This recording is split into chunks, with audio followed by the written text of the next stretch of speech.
Turagusuhuje kandi tuguhaye ikaze wowe udukurikiye muri aka kanya.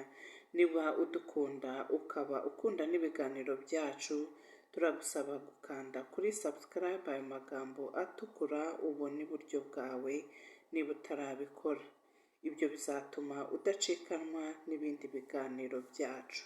Nk'uko maze kubibona, tugiye kuganirira hamwe iby'Imana igiye kudukorera vuba aha ngaha. Uyu munsi bamwe muri twe duhanganye n'imihangayiko myinshi kandi itandukanye.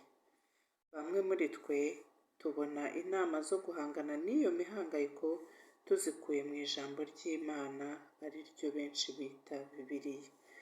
Wari uzi ko se burya Bibiliya itaduha inama zo guhangana n'imihangayiko gusa, ko ahubwo inadusezeranya ko vuba aha imihangayiko yose duhura nayo uyu munsi izaba itakiriho?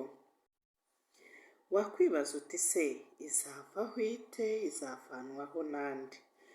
Ndatekereza ko waba wibuka isengesho Yesu yatwigishije rya Dawe uri mu ijuru. Ritangira riti: Data wa twese uri mu ijuru, izina ryawe ryubahwe, ingoma yawe yogere hose, cyangwa mu yandi magambo se ubwami bwawe buze. Ubwo bwami bw'Imana rero Yesu yatwigishije guhora dusenga dusaba, buri hafi kandi buzavanaho ibintu byose biduhangayikisha uyu munsi.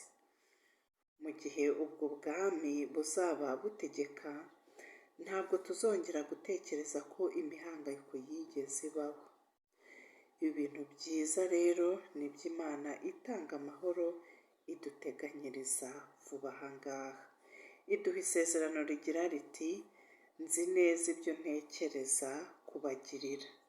Ni amahoro si ibyago, kugira ngo muzagire imibereho myiza mu gihe kizaza n'ibyiringiro. Wakoze kubana natwe, ni aha dusoreje ikiganiro cyacu. Tukwibutsa yuko kugira ngo udacikanwa n'ibindi biganiro byo mu gihe kizaza, turongera kukwibutsa ko ibanga nta rindi ni ugukanda subscribe, ayo magambo atukura ubona iburyo bwawe, ubundi uraba wabigezeho. Komeza ugire ibihe byiza rero, naho ubutaha, bye.